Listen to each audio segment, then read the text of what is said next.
그 무렵 마리아는 길을 떠나 서둘러 유다 산악 지방에 있는 한 고을로 갔다. 그리고 저카리의 집에 들어가 엘리사벳에게 인사하였다. 엘리사벳이 마리아의 인사말을 들을 때 그의 태 안에서 아기가 뛰놀았다. 엘리사벳은 성령으로 가득 차 큰 소리로 외쳤다.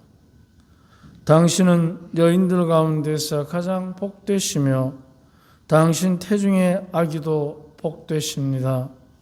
내 주님의 어머니께서 저에게 오시다니 어찌 된 일입니까? 보십시오. 당신의 인사말 소리가 제 귀에 들리자 제 태 안에서 아기가 즐거워 뛰놀았습니다. 행복하십니다. 주님께서 하신 말씀이 이루어지리라고 믿으신 분. 주님의 말씀입니다.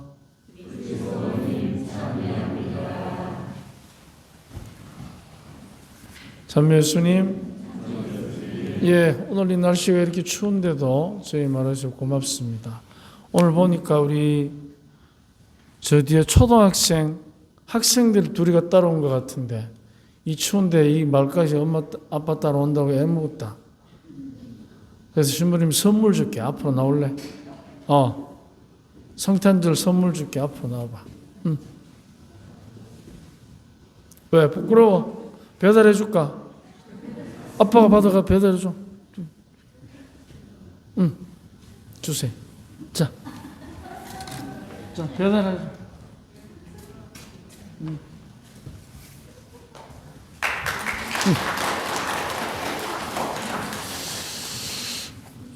우리가 살아가면서 하는 모든 행동은 사실 자기 안에서부터 자기를 표현하는 의미가 있습니다. 어떤 애들은 이런 경우에 목숨 걸고 나온 애들이 있습니다. 지 안 줄까 싶어서. 근데 방금처럼 부끄러워하는 친구도 있습니다. 이건 다 자기 표현입니다. 그런데 우리는 대부분 보면 어른이 이렇게 주면 나가서 받아야지 하는 당위성의 생각을 많이들 합니다. 그렇죠? 오늘 저 부모님도 마찬가지일 거예요. 자기 애들이 쫓아나서 받았으면 그 활달성에 오히려 기분이 좋았을 겁니다. 그런데 앉아있는 순간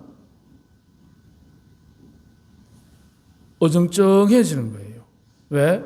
우리 모든 어른들은 나이가 든 만큼 당위성의 생각을 말해야 합니다. 당연히 그래야지. 어른이 주는데 앉아있으면 안 되고 나가서 받고. 배달하면 되지. 뭘 그렇게 생각해? 당위성의 생각을 뒤집어야 됩니다. 앞으로 가면 갈수록 그런 뒤집는 생각이, 비트는 생각이 우리들의 삶을 윤택하게 하는 것입니다. 나이가 들면 들수록 가장 문제가 되는 게 그 당위적 생각입니다. 만약에 여러분 가정에서 손주가 왔을 때 할아버지가 할머니가 선물을 준비해뒀다 주는데 도망가 버려요. 그러면은 그 며느리가 마음에 들면 쑥스럽구나 이렇게 하겠지. 마음에 안 들면 뭐라 하겠어요? 어째키 안 놓여. 저렇게 해야 되겠나? 그게 세상을 혼란스럽게 하는 겁니다. 당위적인 생각. 당연히 그래야지. 그런데 당연히 그래야 되는 것은 없습니다. 절대라는 것은 절간에 담뱃대지 절간에 담뱃대가 있을 수는 없습니다. 그런 농담도 있는데 바로 그것처럼 우리는 당위적인 생각 속에 어떻게 되느냐? 자기의 행복의 폭을 좁혀갑니다. 좀 답답하지요. 그렇게 됩니다. 당연히 이래야지 하는 생각들은 그 당연한 것 때문에 자기의 삶이 좁아지게 됩니다. 즉 삶의 범위가 좁아진다는 것은 행복의 품격이 낮아지고 행복의 폭이 좁아진다는 것입니다.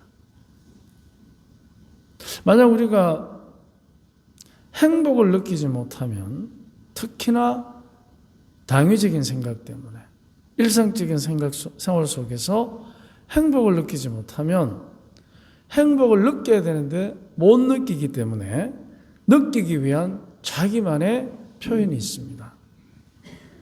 그것은 두 가지로 표현됩니다. 하나는 만족이고 하나는 불만입니다. 불만도 행복의 표시입니다. 왜? 내가 행복하지 않다는 표시니까. 그렇다면 우리가 행복에 관해서 오늘 복음에도 보면 복되십니다. 하느님의 말씀이 이루어지리라고 믿으신 분. 그렇다면 분명 마리아가 여인 중에 가장 행복하다는 말씀을 듣게 되는데 우리가 행복에 관해서 같이 한번 묵상해 봅시다. 나눠드린 강론홍구에 보시면 제목이 행복입니다. 행복. 행복은 모두의 소망이며 삶의 궁극적 목표입니다. 사람에게 행복이 가장 중요한데 행복을 얻는 방법이 다를 수 있습니다. 방법이. 현세적으로 소중히 여기는 돈과 명예와 건강을 더 많이, 더 풍족하게 가짐으로써 행복할 수 있고, 우리 대부분이 그렇죠. 돈 없으면 별로 그렇게 행복감을 느끼기가 어렵습니다. 현세적인 것을 포기하고 믿음으로써 참다운 행복을 누릴 수도 있습니다. 소유의 행복은 더 많은 것에 집중하기 때문에 가짐으로써 행복한 경우를 얘기합니다. 수치로 드러나는 것을 굉장히 중요하게 합니다. 통장의 잔고, 병원의 기록, 신분증, 선생님, 검찰 공무원, 이런 식으로 수치로 드러난 걸 굉장히 중요하게 여깁니다. 수치로 드러난 수치가 행복과 불행의 기준이 되면 서로를 비교하면서 숫자의 높고 낮음을 비교하면서 낮으면 무시하고 높으면 질투합니다. 그런 경우 많잖아요.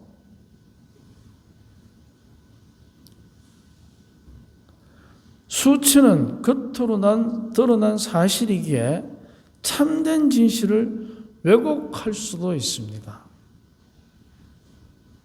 겉으로.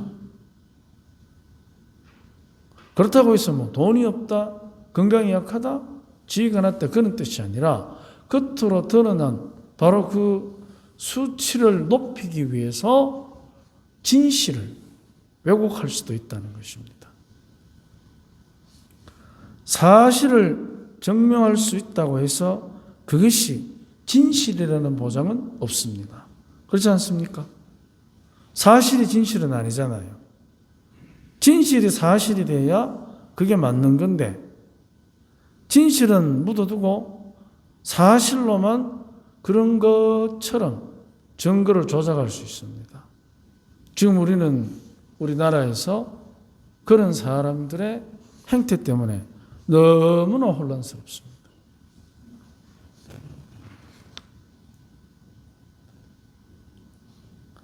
겉으로 드러난 수치로 인해서 비교당하고 배척받을까 봐 두려워서 진실을 조작할 수도 있습니다. 조작된 진실을 담고 있는 사실은 위선입니다. 그걸 우리는 위선이라고 합니다. 그래서 위선이라는 것은 많은 의미로도 해석이 되지만 진실을 조작하고 그것을 마치 진실을 담고 있는 것처럼 사실을 꾸며낼 때 그때 그것은 위선입니다. 소유를 행복의 기준으로 삼으면 위선이라는 거짓의 유혹을 받았어라도 수치를 높이려고 하고 행복하려고 애를 씁니다. 위선의 유혹을 받으면 눈에 보이는 것에만 매여서 눈에 보이지 않는 진심을 무시하게 됩니다. 진심은 아무 조건 없이 자신의 진실됨 그 하나만으로 행복할 수 있는 힘입니다. 이게 진심입니다. 진심.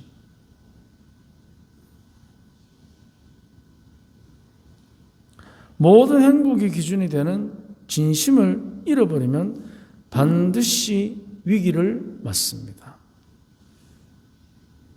진실된 행복의 힘을 잃어버릴 때 그때 위선이 가져다주는 위기를 맞게 됩니다. 그리고 또 한 가지는 진실을 조작하면 이제 그때부터 그 조작한 힘이 남의 말을 안 듣게 합니다. 잘 한번 생각해 보십시오. 여러분 집에 가면 남의 말 안 듣는 사람 하나씩 있죠. 내가 알아서 할게. 잘했다. 네 알아서 해가 이래 됐다 이거.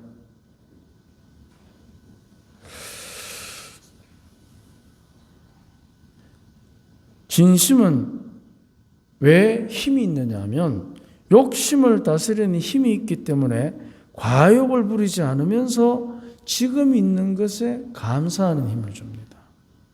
그렇기 때문에 지금 있는 것에 불만하지 않고 지금 있는 것을 잃어버리지 않고 지금 있는 것을 소중하게 여기기 때문에 소중한 사람들의 말을 듣는 것입니다.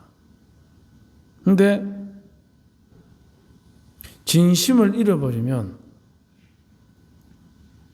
지금 있는 것에 불만하고 가지고 싶은 것에 집착하고 그렇게 되니까 지금 있는 게 소중하지가 않아요.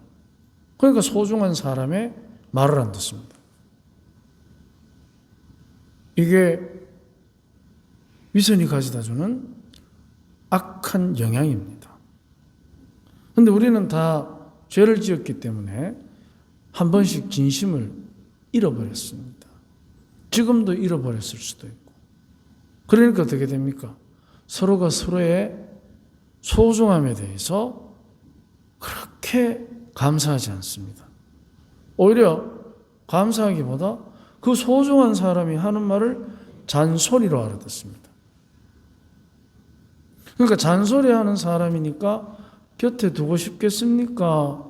별로 뭐 있는 둥 마는 둥 아니면 되도록이면 멀리하고 싶겠습니까? 답은 나와 있습니다.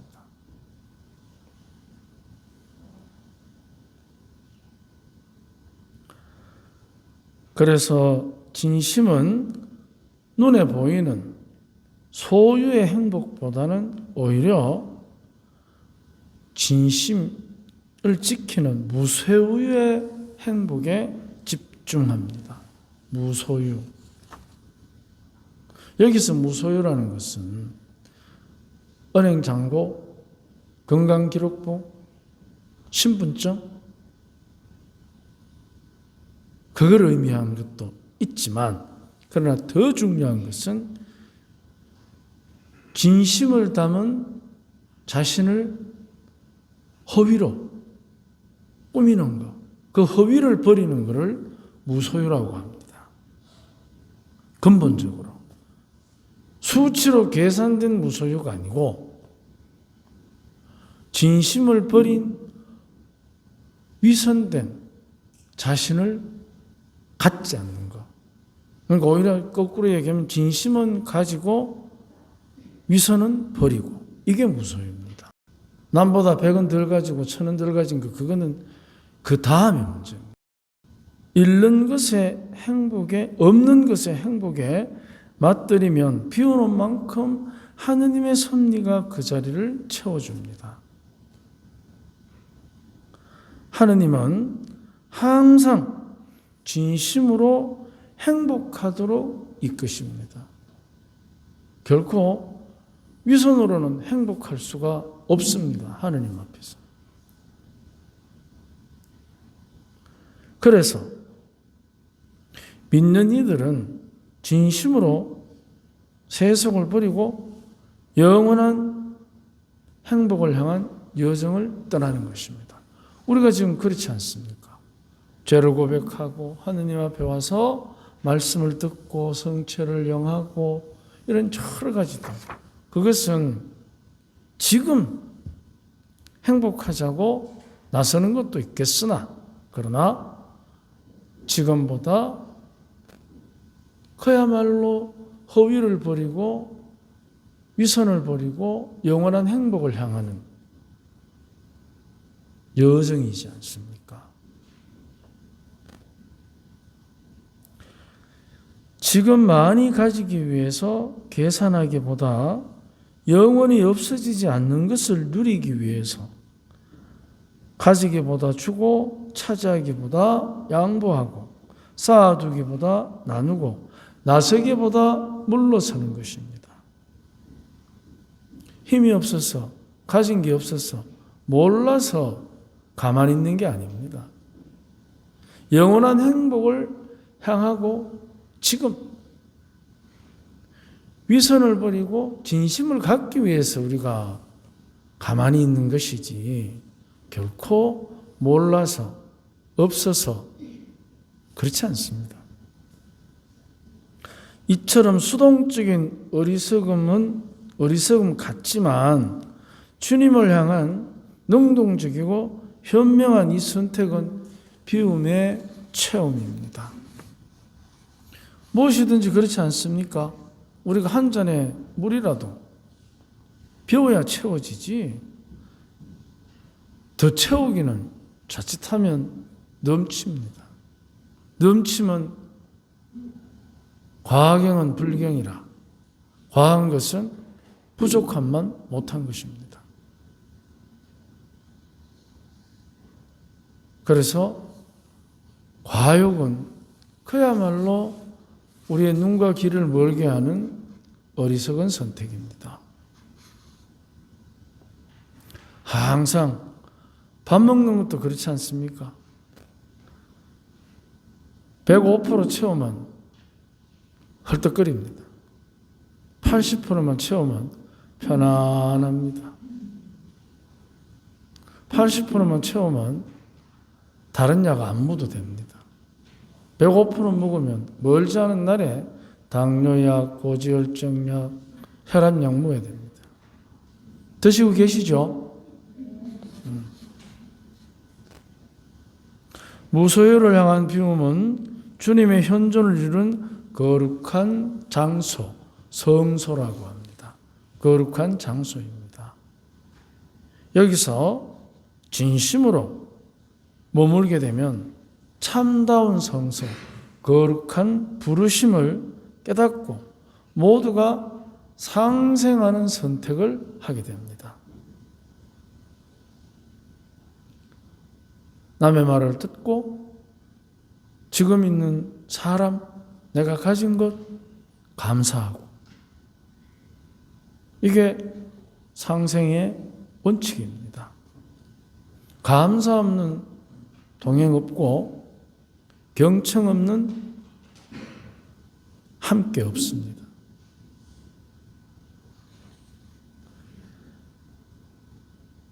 나를 비우고 형제의 어려움을 함께하며 우리의 우정으로 비운 만큼 채워봅시다.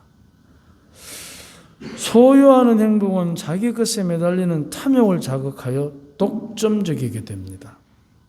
무소유의 행복은 우리를 위한 상생의 열정을 키워서 어울리게 합니다. 독점적이면 친구를 원수로 돌려 세우지만 어울리면 원수도 친구로 돌아섭니다.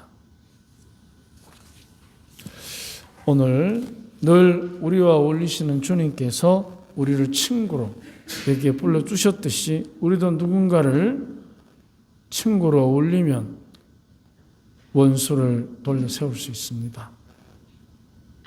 행복한 주일 되십시오. 아멘.